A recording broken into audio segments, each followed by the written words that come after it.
Hi, I am back with another first reaction video for an album. So I did Joy Division. I did their two albums. It was a bit of a drudge for me. But final thoughts on those after having let them soak for a little bit. Unknown Pleasures I respect, and Closer I enjoy. I think that's where I'm going to leave it. There's a lot on Closer that I really admire, and I'm going to get around to watching Control, which is like a biopic about Ian Curtis, which I think is probably going to be an interesting watch. We'll see how that goes. But now we're on to something new. Now I was thinking of doing pop, but I'm going to kind of put that on the back burner for now. And I'm going to do Pavement. I'm going to do Slanted and Enchanted, which is what this video is. And then I'm going to follow that up with, what's it called? Crooked Rain. Yes, Crooked Rain, which came out 2 years after Slanted and Enchanted. So their Pavement's first two albums is all I'm trying to say, and having a terrible time doing it. This is an indie rock noise pop lo-fi according to Wikipedia, and they are seen as something of a seminal band for lo-fi and indie rock in the 90s. I've heard Gold Sounds. I've heard the first two songs off of this album. I think I've listened to Stereo, which I don't know what album that's off of, but that's it. I'm not super familiar with this band.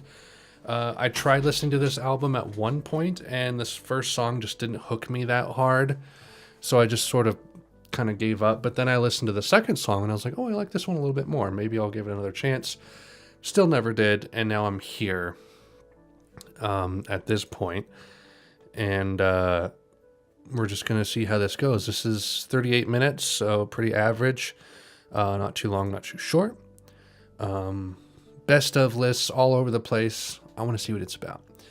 I think I'm going to have an easier time liking this than post-punk, especially from the late 70s. But I might not. I don't know. I don't know how I'm going to feel about this. Like I said, Summer Babe didn't catch me the first time I listened to it. So we'll see how it goes. We will see how it goes. So I guess we'll just hop right in. Let me make sure I have everything going here well enough. So Summer Babe. Here we go.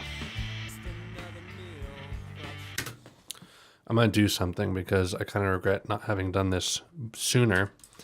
I'm going to look up the lyrics for all these songs so I can have them in front of me as I listen to them, just so that I can have some semblance of what's being said and not lose myself.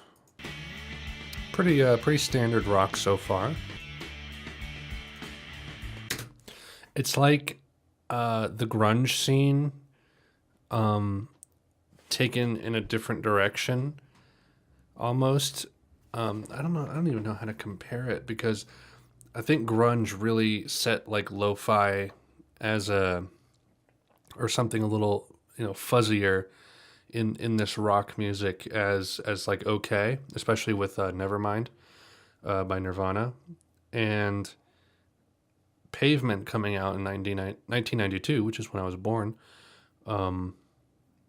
almost took it in that, like, not pop, but like that poppy or rock direction. I'm blanking on bands to compare it to, but it's just like a fuzzier version of those 90s bands that you almost cringe when you think about, back in the day.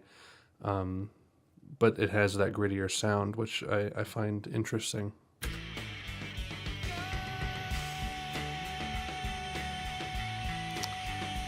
I don't know what this song is about, but it's okay.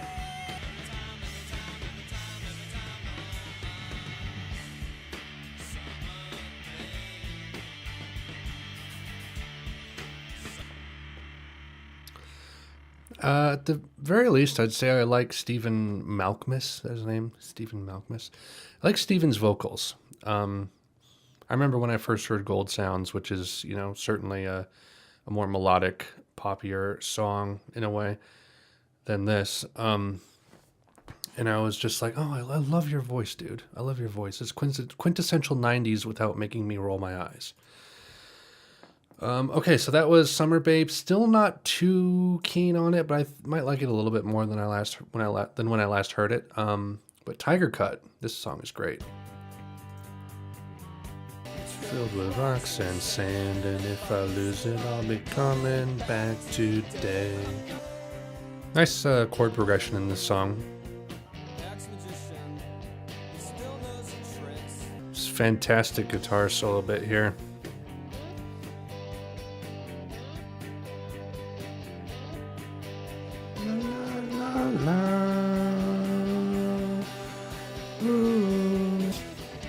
I feel kind of guilty. Like this isn't a first reaction. I've heard this song like multiple times. Very complicated lyrics. Even listening to Gold Sounds, it's like I don't know what you're talking about, dude. Is this technically Wounded-Kite?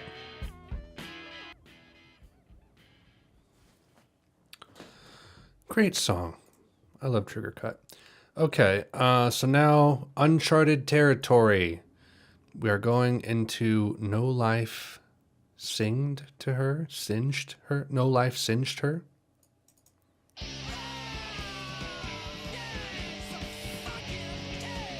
Wow.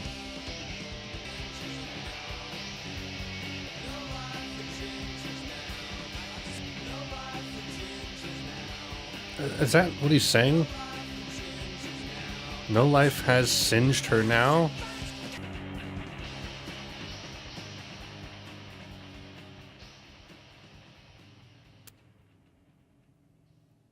Jeez. What a bombastic song. Okay. I'm not a huge fan of that, but whatever. Okay, so In the Mouth, a Desert.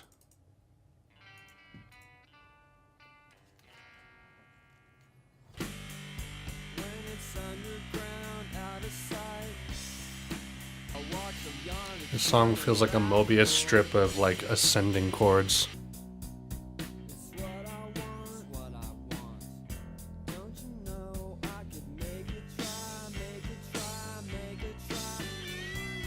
I like this song. It evokes a very like strong personality.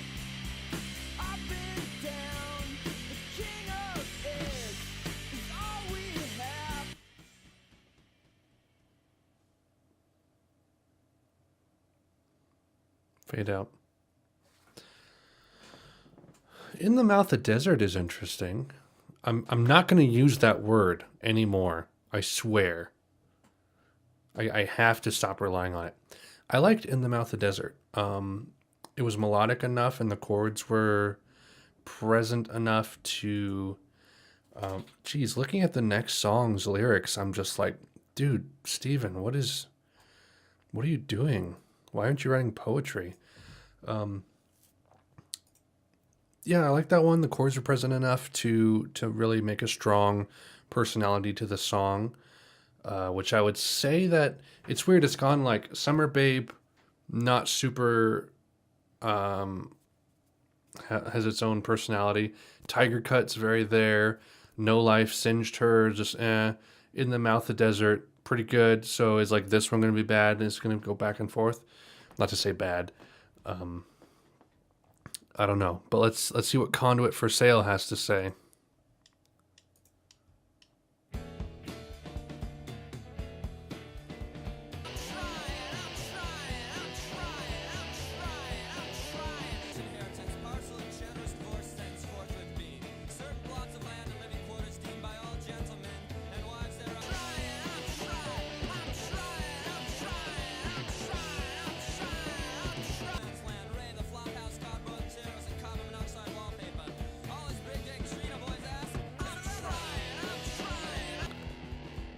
Captain Beefheart. Trout Mask replica.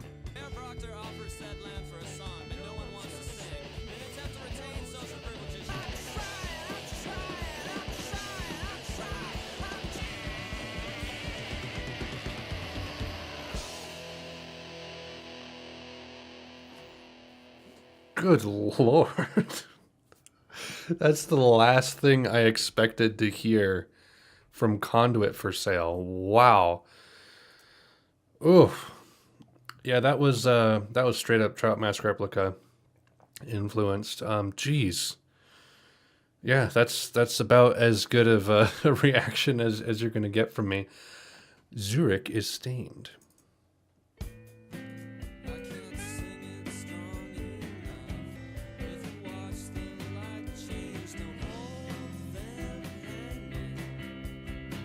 This utilizes lo-fi really nicely. It's like utilizing lo-fi instruments with like melody and harmony to evoke like a very specific kind of, I'm just gonna pause it, like a very specific kind of, this is something I've thought as I've written music myself too, is you can grab an instrument and just play acoustic notes, and it'll sound okay, but unless it's given the proper production, the proper effects, the proper instruments playing those notes, it might not achieve the personality that you want it to. So that's what's really hard when you're making music and you just have these bone skeleton notes that you like, but you're not sure if they're good enough to withhold scrutiny or attention under production. You know, it's like, can I add effects to this? Can I play it on different instruments? Can I achieve some kind of thing? I don't even know what I'm looking for. And I respect songs like this one, where it's obvious that the production is half the personality.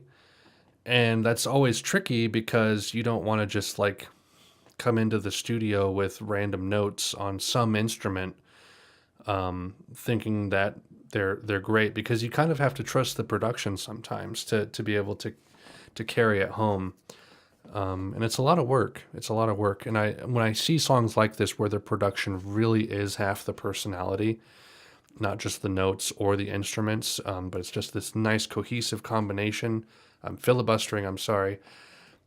I really respect it because it shows that like a song has really like forged through and come together as a cohesive whole, and I really enjoy when that happens.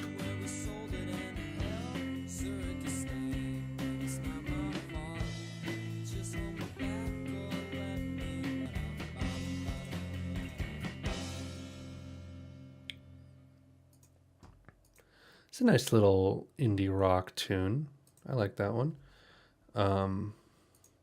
Yeah, not much to say about it. It was nice. Chelsea's Little Risks. This ought to be good. Oh, wow, there's 4 lines. Let's see how this goes. A minute long. Lo-fi.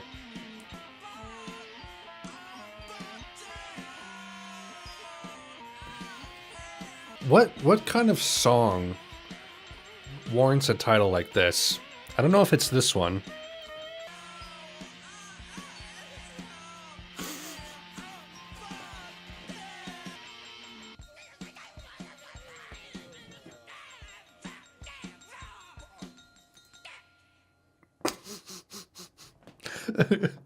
I don't know what to make of that. It's like another Conduit is for sale. It's like, okay, there's the song, and it's titled Chelsea's Little Risks. Chesley's. Sorry, not Chelsea. Chesley's. Is that like the name of somebody from something? Chesley? Chesley, Ontario. Chesley Sullenberger, who is a retired airline captain. I don't think it's his little risks, but I like to think it is, right? Let's make it the lore. Okay, Loretta's Scars. Let's see how this one goes. We're almost halfway through. We're over halfway through, actually. This album's flown by.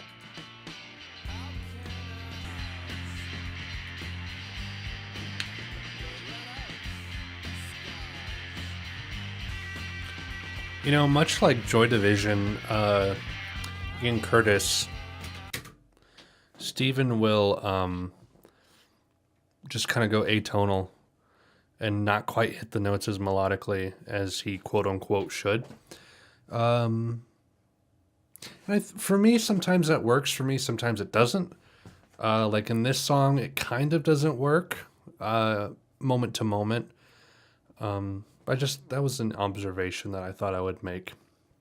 The similarity between the two vocalists.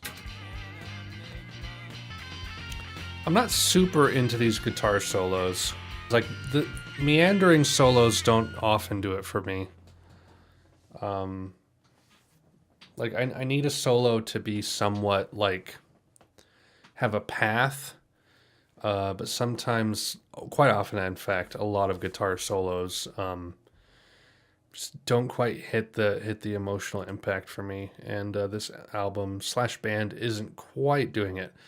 Occasionally they'll get one that hits me pretty good, but it's been kind of hit and miss so far. So we're gonna go to Here. I believe, was this I thought this was a special song for some reason, but I guess not. Track 9 out of 14. We're over halfway through. Let's keep plugging, man.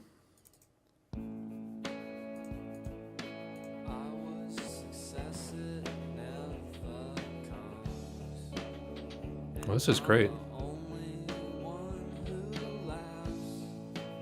That one note.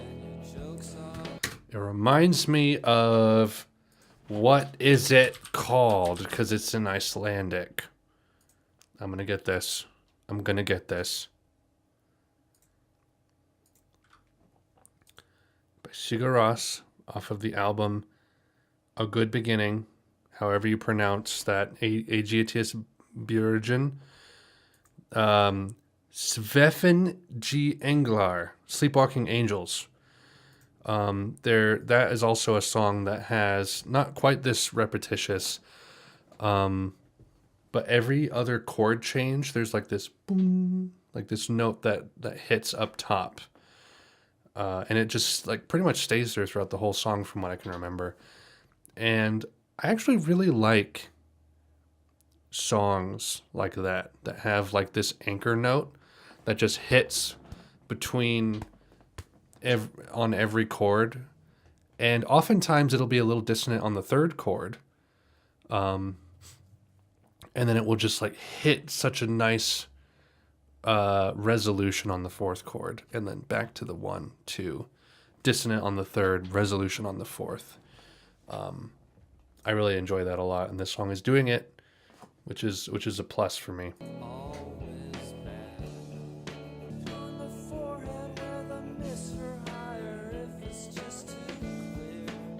Great lyrics.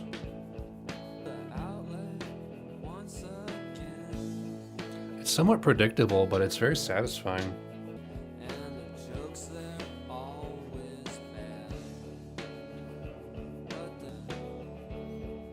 It's just such a pleasant song.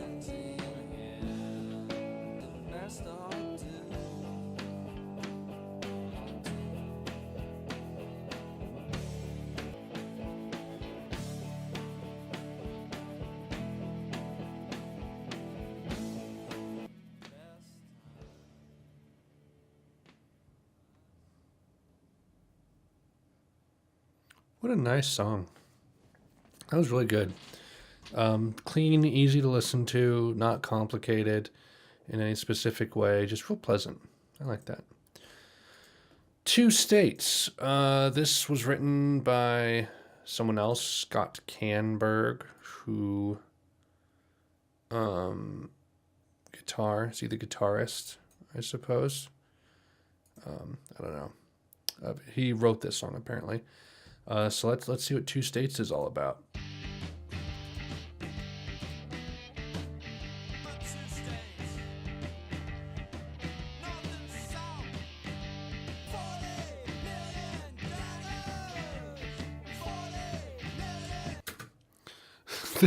This album is bizarre. This is so weird. Like, you get a song like Here, which is like really heartfelt, mixed with these like interstitial, I don't know if that's the right word I should be using, but just like bizarre songs that sound like they're written by Captain Beefheart. 2 states, we want 2 states, north and south, 2 states, 40 million daggers, 40 million daggers, 40 million daggers, 40 million daggers.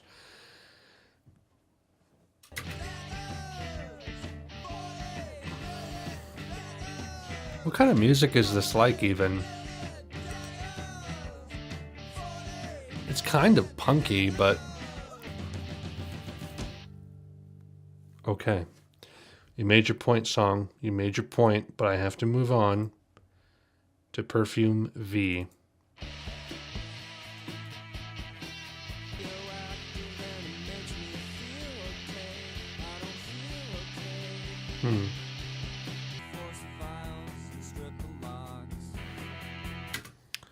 This is kind of like In the Mouth a Desert a little bit.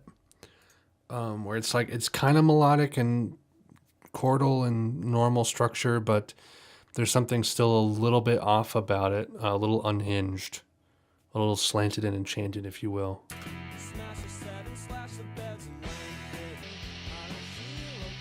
I like the chorus.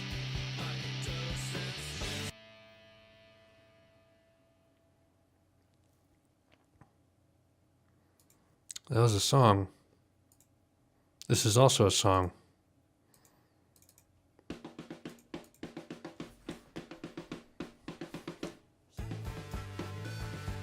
Lo-fi.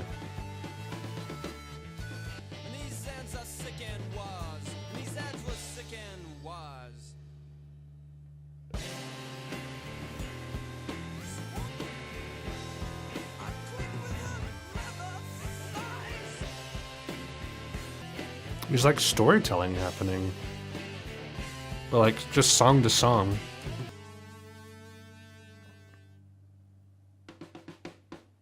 It's starting over. That's actually an interesting structural choice.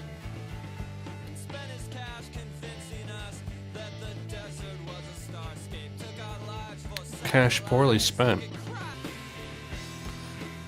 What a unique song structure. I've never heard something quite like this.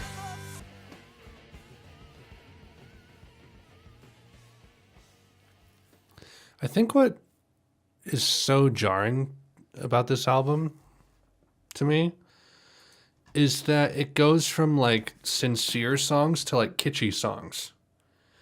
Because like Fame Throwa is like not a song you can take very seriously. Same with like 2 States, Chesley's Little Risks, Conduit for Sale. But yet you listen to something like Here, or even In the Mouth of Desert, or Perfume-V, Zürich Is Stained. Those seem like really sincere. It's weird. I've never listened to an album quite like this before. Jackals, False Grails, the Lonesome era.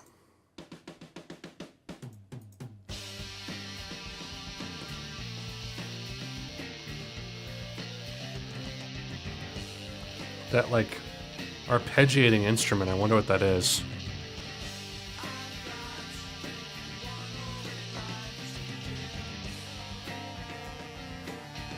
This almost feels like a track off of a concept album, like an interlude between 2 more substantive songs. Dun, dun. Dun, dun.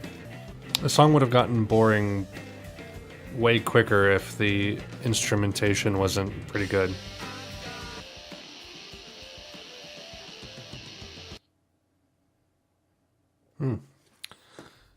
Even still, it went on a little too long for how little was there, I guess. It's fine, though. Last song. I can't believe we're already almost done. I'm not going to do any of the bonus tracks. Wait.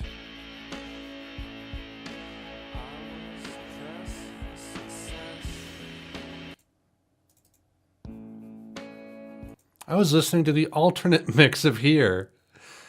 Wow, it didn't even sort this correctly, I don't think. Was I listening to the correct version of Here?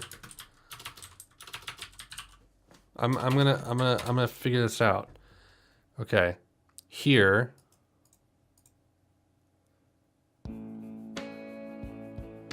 See, I just looked that up on YouTube, and it's the one that I listened to. Weird.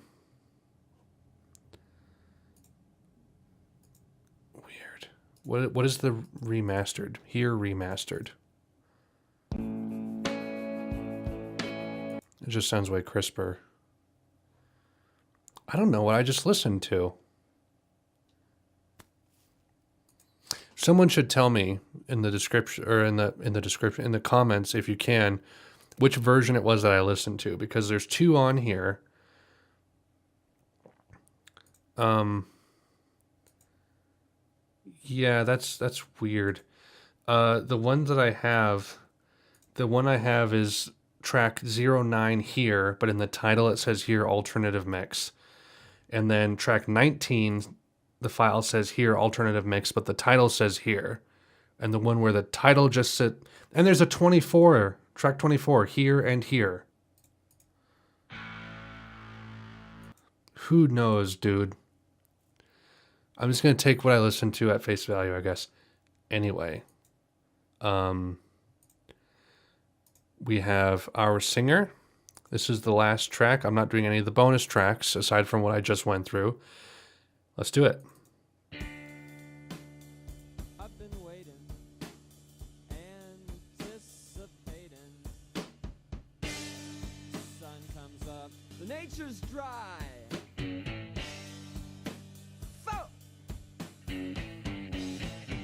Again, another song that feels like it's influencing Slint.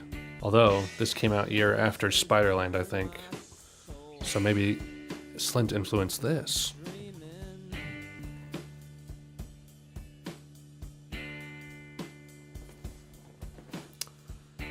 We resolved the song.